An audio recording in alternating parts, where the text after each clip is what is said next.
All right, I'm back live with my son Maxwell for a special bonus edition of Making Ashes for Ash Wednesday. I've got the bucket of ashes here. We're actually in the parsonage.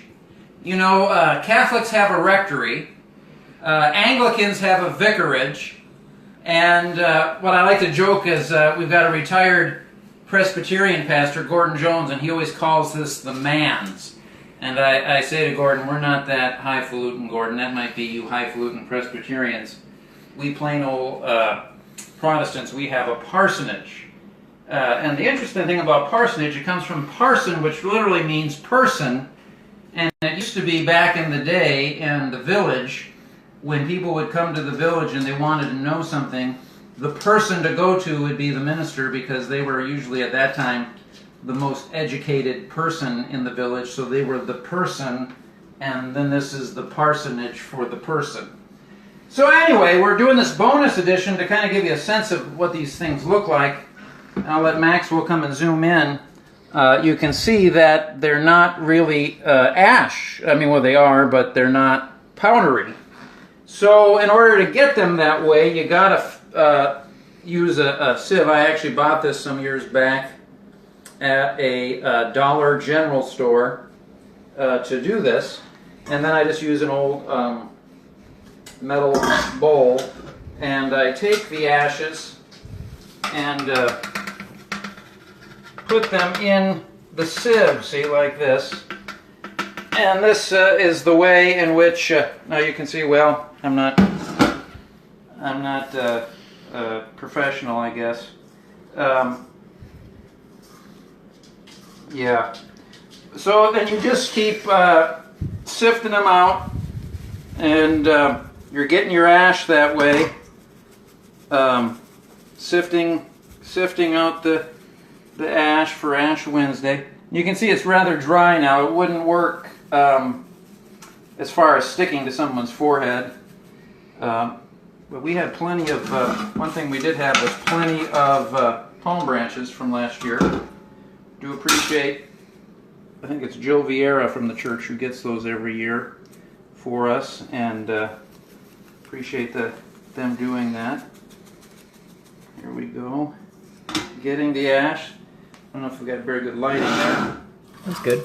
There's even better lighting there. Oh yeah, look at that. It's got a distinctive smell, I'll tell you that. That's every year you kind of have a weird smell going with that.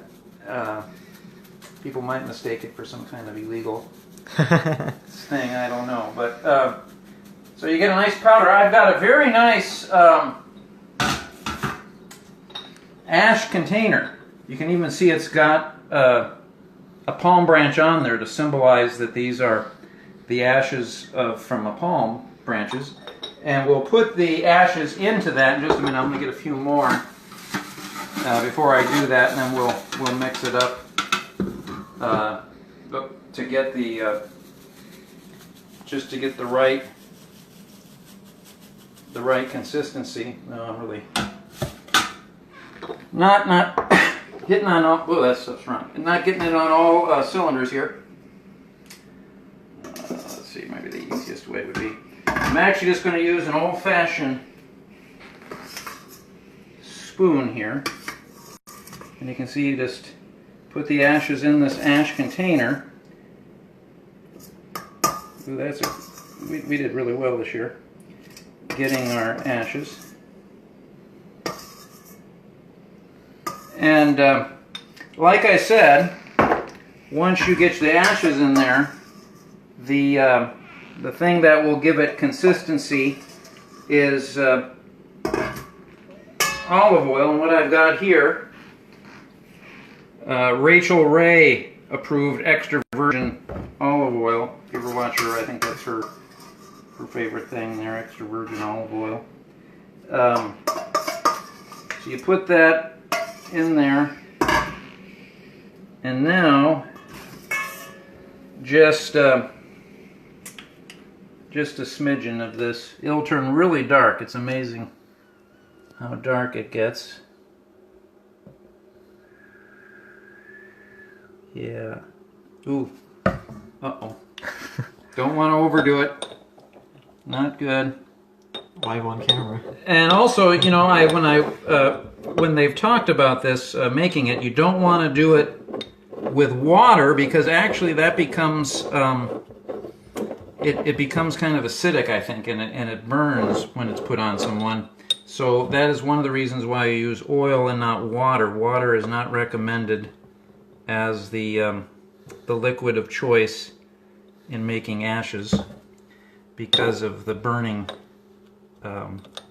factor there. So you don't want that to happen as well. You want it to be so that it works. It stays on the person's forehead. And the other thing is if you come out, say, tomorrow night, maybe you don't want to have on your forehead. Maybe, you know, you have a scruple about that. You know, the Bible does say not to make a display of your acts of piety. And so maybe as you're interpreting that, you just don't feel comfortable with ashes, you know. And that's fine. We can actually put the ashes, we offer putting the ashes on your hand. People come forward and they put their hand out, and we put it on their hand, and then it's just a personal reminder to them. Not something then, you know, that if they leave, people are necessarily going to see, and then that honors that that scruple that person might have about, well, you know, Jesus said not to do your acts of piety before other people. Now, I think there's different ways you can interpret that. What did he mean about that? And I personally don't have that scruple about wearing it. I think it can also be a great witness in our more secular time in which we live, for someone to openly wear the cross. There will be people who wear a cross necklace.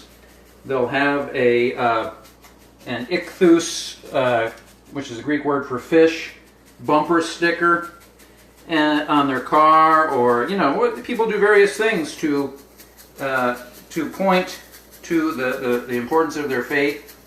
And I think that Ash Wednesday is a great collective witness of Christians to the world of the need for repentance, of turning to God, of getting right with God, and it can be a wonderful, powerful witness. Again, I think, and you know, we live in a time when people are losing traditions and ritual, and those things that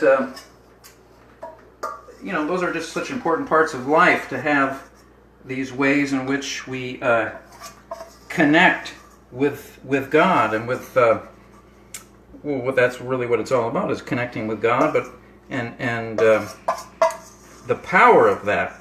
And Ash Wednesday is as an invitation to people to connection with God and to receive the true meaning of the cross, which is, of course, Christ's substitutionary life, his death, his burial, resurrection, and that he identifies with us. He takes upon himself our sin and the judgment upon that sin, and God himself basically enters into our sinfulness and overcomes it in Jesus. So this is going to work out well. Looks like we got a good thing going here. And again, tomorrow night at 7 o'clock, you're invited to come to Salem as we observe Ash Wednesday together.